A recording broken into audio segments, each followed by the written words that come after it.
अगर आप इस चैनल पे नए हैं, चैनल को सब्सक्राइब कर लीजिए। सब्सक्राइब करते वक्त बेल आइकन को प्रेस करके ऑल नोटिफिकेशन को ऑन करके रखिएगा ताकि इंस्टेंटली आपको नोटिफिकेशन मिल जाए जैसे ही नया वीडियो अपलोड हो। स्वागत है आपका एबीएसपी के यूट्यूब चैनल में। दोस्तों, सीए इंस्टीट्यूट ने मई 2021 या फिर अगर आप नवंबर 2021 में अपियर करने वाले हैं सीए फाउंडेशन एग्जामिनेशन में, तो आपके लिए गुड न्यूज है, क्योंकि नया स्टडी मटेरियल जो है वो इंस्टीट्यूट ने रिलीज कर दिया है अक्टूबर नवंबर 2020 एडिशन, जो कि आपके मई 2021 या फिर नवंबर 2021 में एप्लीकेबल है। तो उसे डाउनलोड कैसे करना है? सबसे पहले स्टूडेंट मेन्यू में जाके board of studies knowledge portal में क्लिक करना है। उसके बाद जो आपका यहाँ पे फाउंडेशन कोर्स लिखा हुआ है यहाँ पे क्लिक करना है।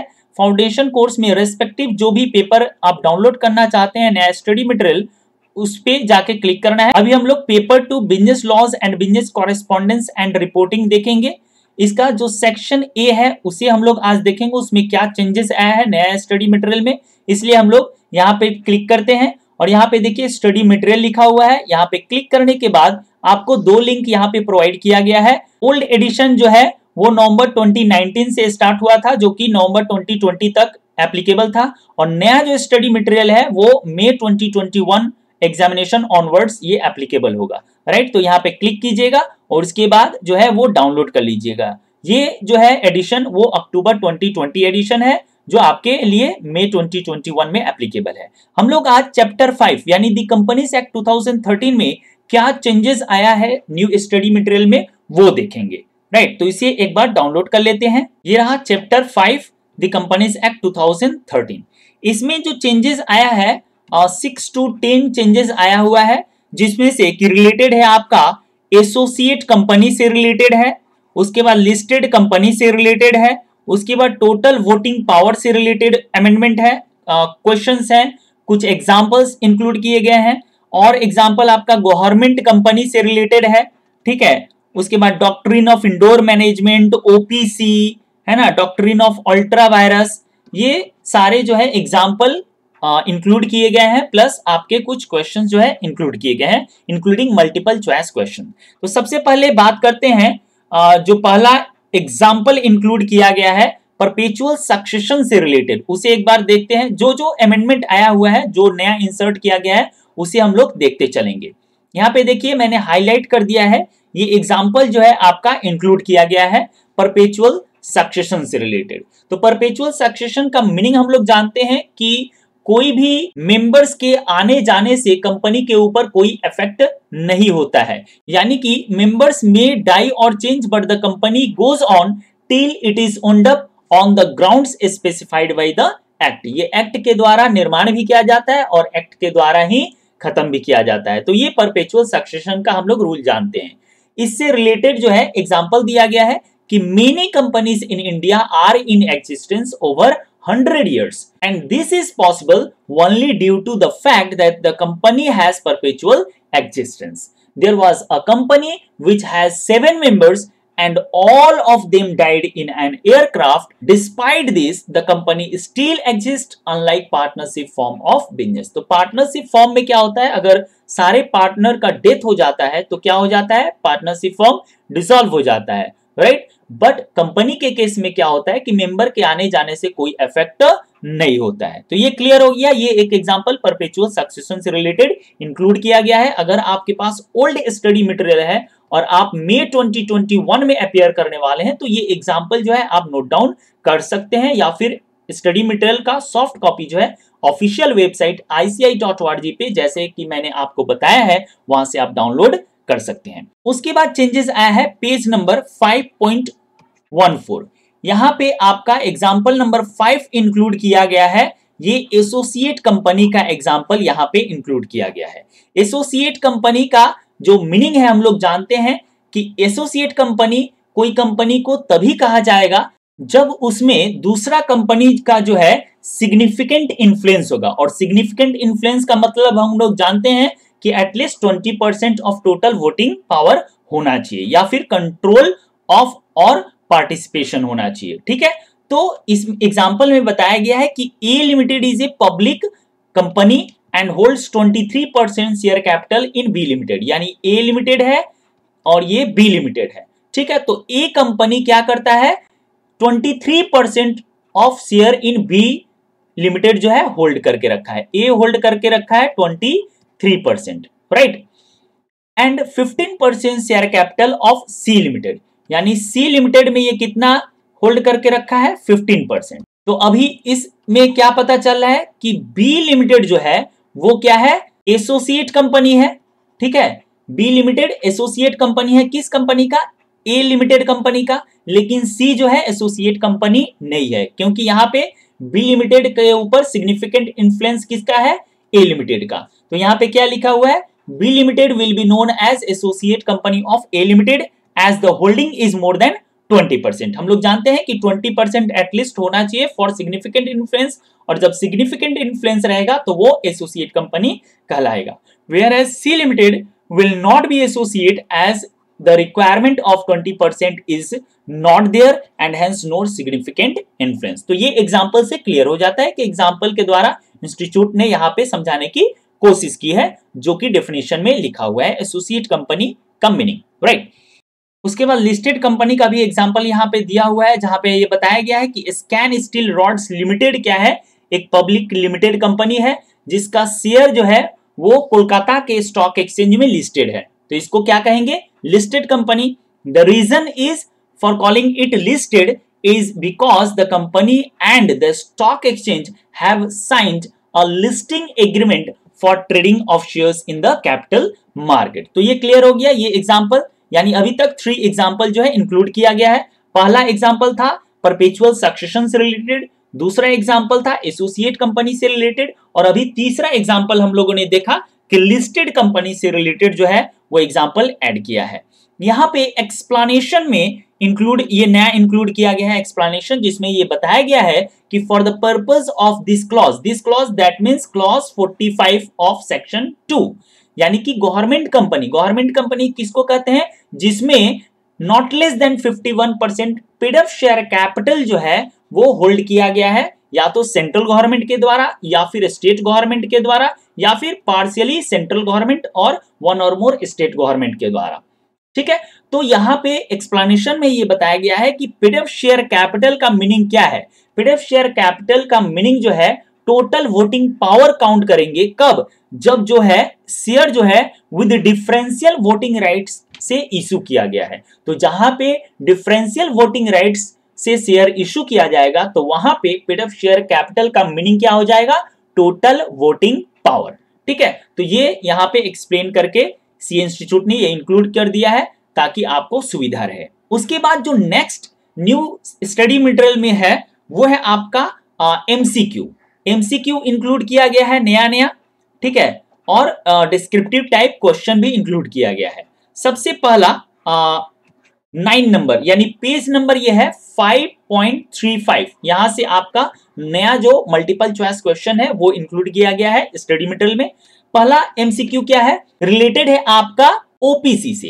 यहां पे बताया गया है कि only a natural person who is an Indian citizen and who has stayed in India for a period of at least, ये फिल इन द ब्लैंक्स है, ठीक है, days during the immediately preceding 1 calendar year shall be eligible to incorporate an OPC. तो OPC incorporate कौन कर पाएगा, वो natural person जो कि इंडियन सिटीजन है, और वो कम से come during the preceding 1 calendar year कितना स्टे रहना चाहिए इंडिया में, 182 डेज, हम लोग सब जानते हैं। तो इसका क्या होगा, सी आंसर होगा, 182 डेज एटलीस्ट होना चाहिए। ये एमसीक्यू का ये इंक्लूड किया गया है। और सेकंड एमसीक्यू यानी 10 नंबर जो एमसीक्यू है उसके पहले जो एमसीक्यू दिया गया है, अगर आपके पास ओल्ड स्टडी मटेरियल है तो आपके पास ये सारा एमसीक्यू होगा, ठीक है। तो 10 नंबर जो एमसीक्यू है वो रिलेटेड है आपका गवर्नमेंट कंपनी से रिलेटेड है।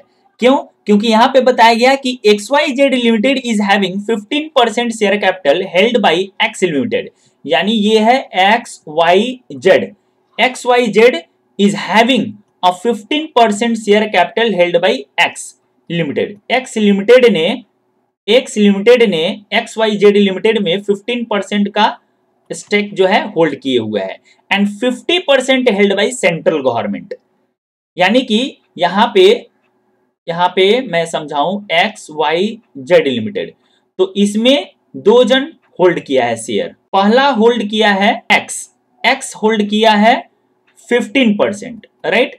और यहां पे सेंट्रल गवर्नमेंट ने होल्ड किया है 50% और 10% स्टेट गवर्नमेंट। अच्छा, और एक जन का होल्डिंग है, वो है स्टेट गवर्नमेंट का 10%। तो ये क्या होगा, हेल्ड बाई और एंड 25% जो है अदर होल्ड किया है, ठीक है, 25%। यानी एक्स लिमिटेड जो है 15% होल्ड किया है, अदर 25% और रिमेनिंग यानी 50% और 10% जो है गवर्नमेंट ने होल्ड किया है। तो ये ऑब्वियसली क्या हो जाएगा, that company will be government company, क्योंकि एटलीस्ट 51% होल्डिंग होना चाहिए। तो 50% जो है सेंट्रल गवर्नमेंट ने होल्ड किया है और 10% स्टेट गवर्नमेंट ने, ठीक है। तो ये क्लियर है। उसके बाद 11 नंबर है, doctrine of indoor management is a protection that is available to. अच्छा, डॉक्ट्रिन ऑफ इंडोर मैनेजमेंट किसके प्रोटेक्ट करने के लिए है, आपको याद होगा डॉक्ट्रिन ऑफ कंस्ट्रक्टिव नोटिस जो है। Actually doctrine of indoor management क्या होता है, एक्सेप्शन है डॉक्ट्रिन ऑफ कंस्ट्रक्टिव नोटिस का। तो कंपनी के इंडोर मैनेजमेंट यानी कि कंपनी अपने बोर्ड ऑफ डायरेक्टर अपने क्या डिसीजन लेते हैं, क्या प्रोसीड्यूर फॉलो करते हैं, वो जो है आउटसाइडर को देखने की आवश्यकता नहीं है। वो सिर्फ मेमोरेंडम और आर्टिकल ऑफ एसोसिएशन देखेगा, उसके अनुसार जो है वो कॉन्ट्रैक्ट कर लेता है। वो रिजोल्यूशन पास हुआ या नहीं हुआ, क्या क्या रिक्वायरमेंट था, वो बोर्ड ऑफ डायरेक्टर्स की रेस्पॉन्सिबिलिटी है, वो लोग देखेंगे। इंडोर मैनेजमेंट में आउटसाइडर्स को जो है वो प्रोटेक्शन दी जाती है। आपको अगर इंडोर मैनेजमेंट में ज्यादा जानकारी नहीं है तो हमने वीडियो बना रखा है, वो देख सकते हैं सर्च करके AUBSP के यूट्यूब चैनल पे। और कमेंट सेक्शन में कोई भी कंफ्यूजन हो तो पूछ सकते हैं। डॉक्ट्रिन ऑफ इंडोर मैनेजमेंट का क्लियर कट एग्जांपल जो है आप देख सकते हैं। टर्कवांड रूल जो है इसे डॉक्ट्रिन ऑफ इंडोर मैनेजमेंट में कहा जाता है, याद होगा तो, ठीक है। उसके बाद 12 नंबर में क्या है, the doctrine which advocates the fact that the company cannot act beyond scope of its memorandum of association।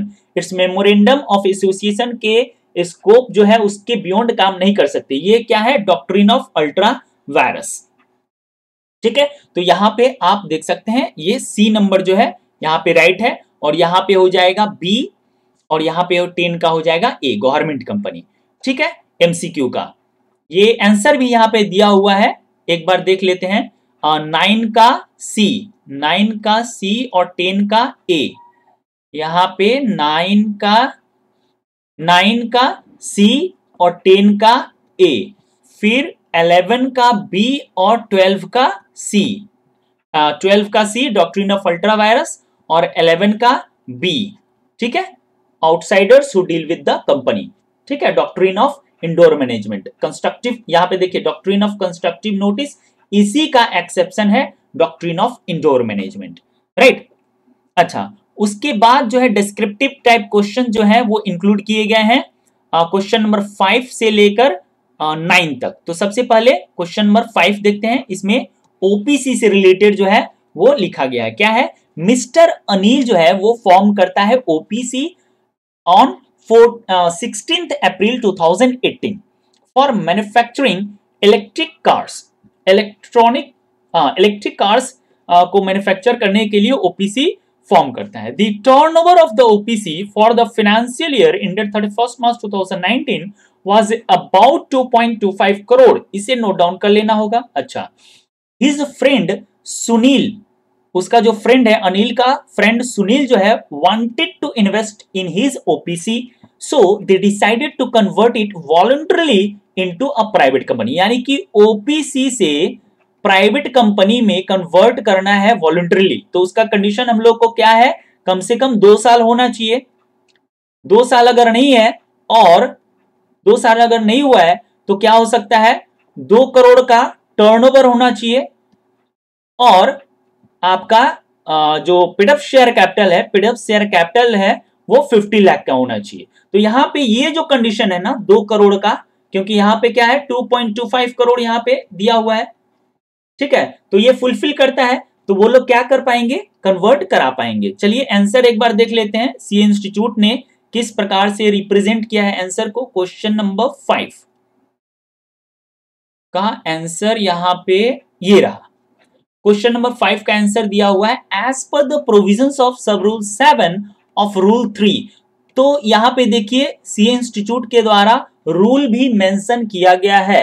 That means what, आपको रूल भी जो है वो याद रखना है। अगर कोई पूछे कि भाई आंसर में सेक्शन लिखना जरूरी है, रूल नंबर लिखना जरूरी है, तो यस, क्योंकि सीए इंस्टीट्यूट ने ये रिकमेंड किया है, ये बताया है कि आपको रूल लिखना जरूरी है, क्योंकि ये सजेस्टेड आंसर में ये यहाँ पे रूल नंबर मेंशन है।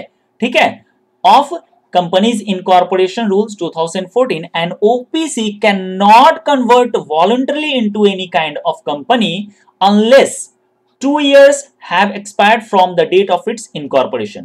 यानी पहला कंडीशन 2 years एटलीस्ट होना चाहिए from the date of incorporation, except threshold limit PIDF share capital is increased beyond 50 lakh rupees।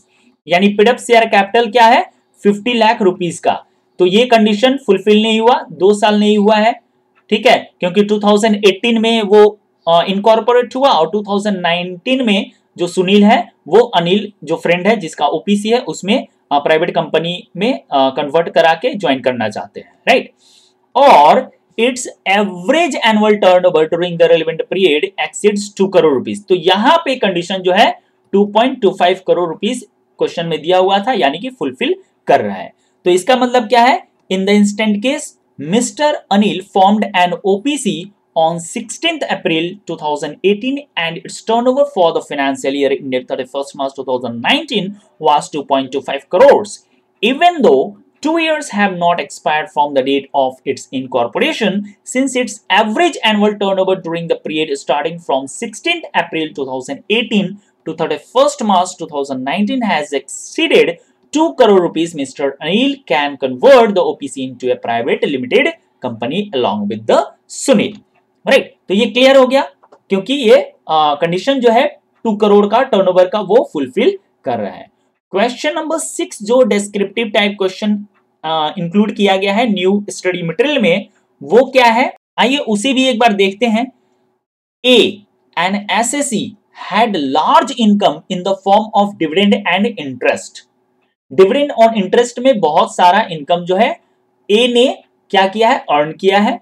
In order to reduce his tax liability को कम करने के लिए he formed 4 private limited company, यानी 4 private limited company जो है वो form करता है and transferred his investments to them in exchange of their shares.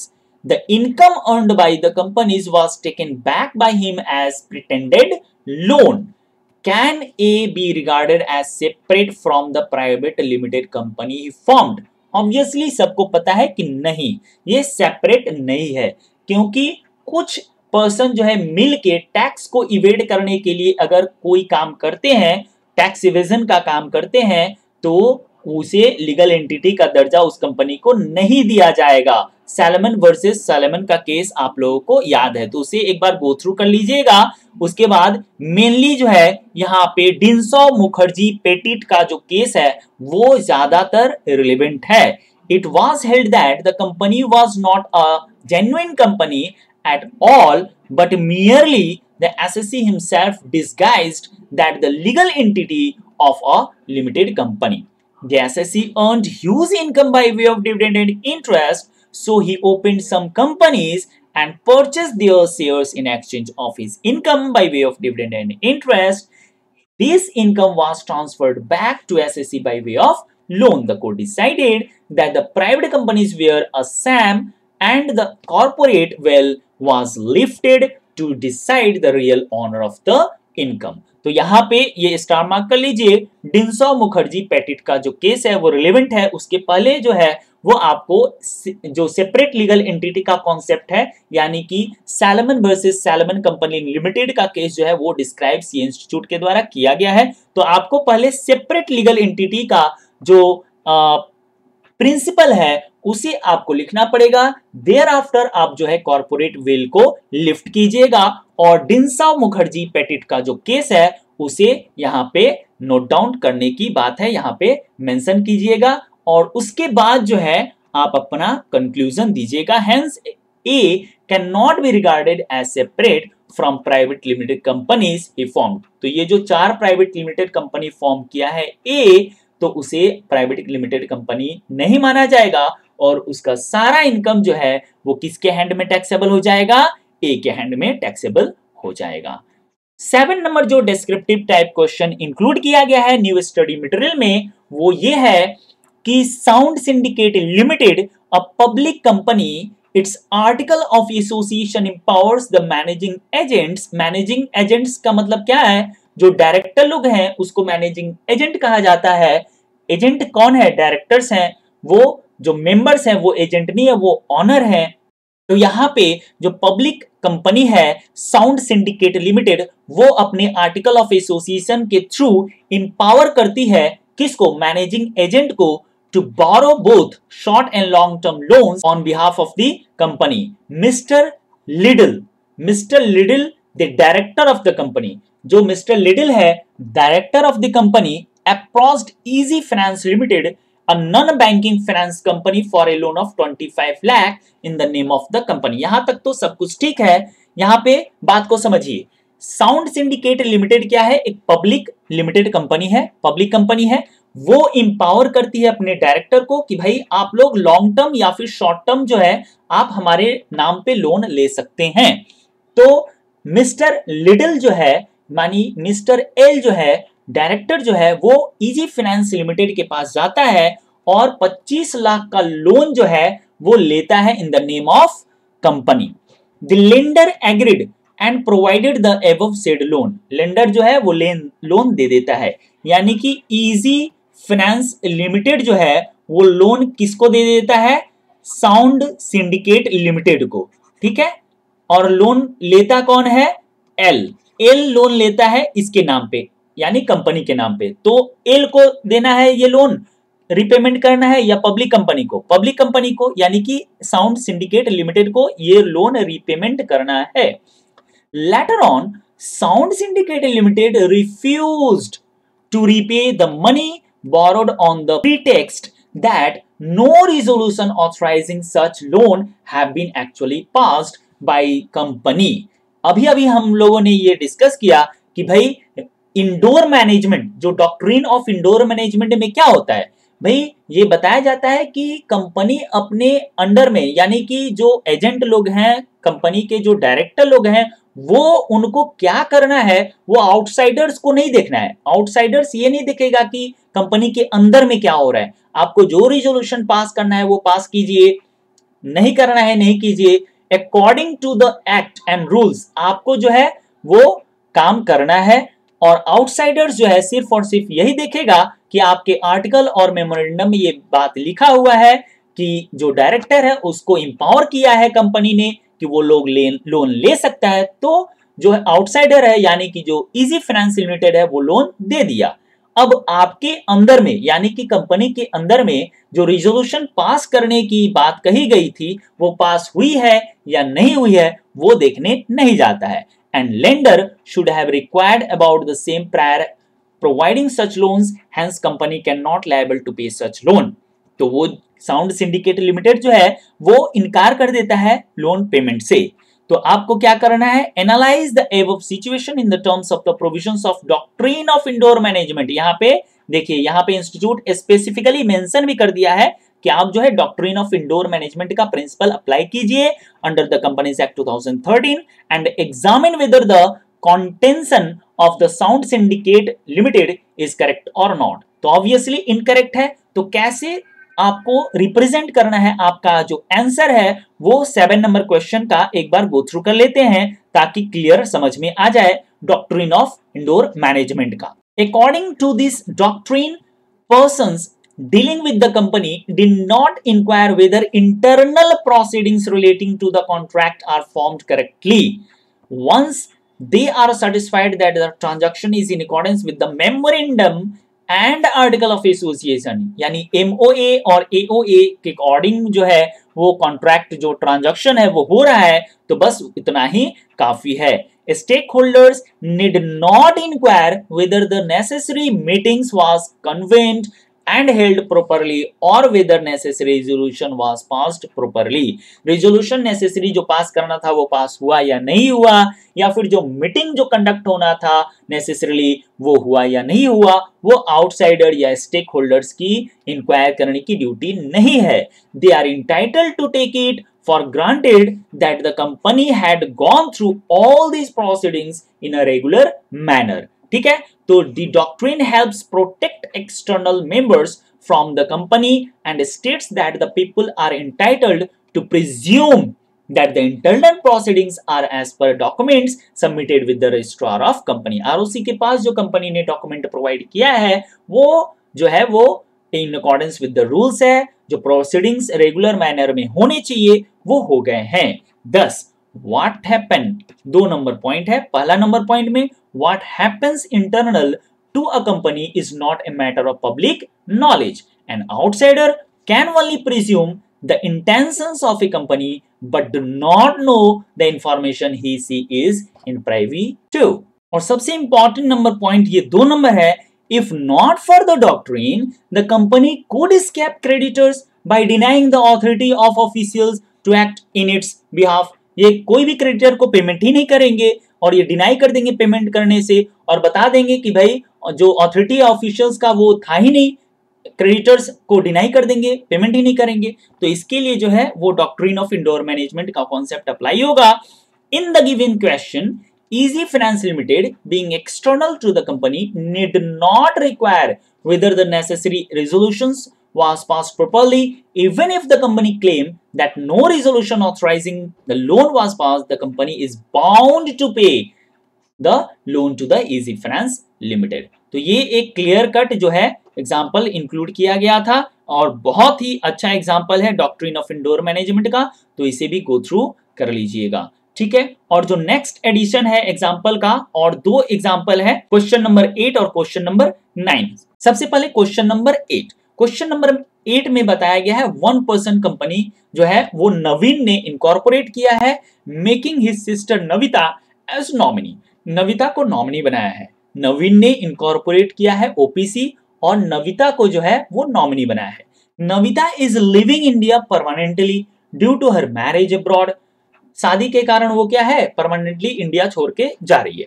तो क्या करेगी, due to this fact she is withdrawing her consent of nomination in the said OPC taking into considerations the provisions of the companies act 2013. Answer the questions given below. Number 1 question क्या है, अच्छा situation क्या है, नवीन जो है OPC form करता है, incorporate करता है, और नविता जो कि उसकी सिस्टर है, तो वो सिस्टर जो है वो शादी जो है परमानेंटली अब्रॉड हो रहा है, तो परमानेंटली इंडिया छोड़ के वो जा रही है. तो क्वेश्चन क्या है, इफ नविता यानी कि जो उसकी सिस्टर है, नवीन का जो सिस्टर है यानी कि जो नॉमिनी है, is living India permanently, is it mandatory for her to withdraw the nomination in the said OPC. Obviously OPC में जो उसका नॉमिनेशन है उसको विथड्रॉ करना पड़ेगा. यस, आंसर क्या होगा, यस, उसको इंडिया छोड़ने के पहले जो है वो नॉमिनेशन जो है विथड्रॉ करके तभी परमानेंटली इंडिया जो छोड़ना है तो छोड़ सकती है. राइट. दूसरा नंबर है, if Navita maintained the status of resident of India. Resident यानी 182 डेज इंडिया में स्टे करेगी आफ्टर हर मैरिज, शादी के बाद, then can she continue her nomination with the said OPC. Yes, इसका भी आंसर यस होगा. यानी कि पहला क्वेश्चन क्या पूछ रहा है कि नविता को क्या विड्रॉ करना चाहिए नॉमिनेशन, तो आंसर होगा यस, करना चाहिए. और दूसरा में पूछ रहा है कि अगर वो स्टेटस मेंटेन करके रखे रेसिडेंट ऑफ इंडिया का, यानी 182 डेज जो है आफ्टर मैरिज भी है वो इंडिया में रहती है, तो क्या वो कर सकती है ऐसा, तो यस, उसका भी आंसर यस है, क्योंकि रेसिडेंट ऑफ इंडिया होना चाहिए, सिटीजन ऑफ इंडिया होना चाहिए, सिटीजन ऑफ इंडिया है, रेसिडेंट ऑफ इंडिया होना चाहिए, रेसिडेंट ऑफ इंडिया 182 डेज का जो कॉन्सेप्ट है वो कंप्लाई करना है, तो कंप्लाई कर रही है. देखते हैं इंस्टीट्यूट क्या लिखा है. इंस्टीट्यूट यहाँ पे लिखा है ए नंबर में यस, बी नंबर में भी यस. अच्छा, बताया गया है it is mandatory for Navita to withdraw her nomination in the said OPC as she is living India permanently as only a natural person who is an citizen of India. Number 1, ठीक है, citizen of India होना चाहिए, and resident in India यानी 182 days का concept, shall be A nominee in the OPC, ठीक है। और दूसरा में भी यस, अगर वो रहती है यानी कि रेसिडेंट ऑफ इंडिया का कंडीशन फुलफिल करती है तो क्या होगा, yes, Navita can continue her nomination in the said OPC if she maintained the status of resident of India after her marriage by staying in India for a period of not less than 182 days during the immediately preceding financial year. उसके बाद जो last question add किया है descriptive type यानी कि 9 number जो question है उसे भी एक बार गो थ्रू कर देते हैं। Examine the following whether they are correct और इनकरेक्ट, कौन सा करेक्ट है कौन सा इनकरेक्ट है। A company being an artificial person cannot own property and cannot sue or be sued, ये तो इनकरेक्ट है, सबको पता है इनकरेक्ट, इसमें डिस्क्राइब करने की कोई आवश्यकता नहीं है।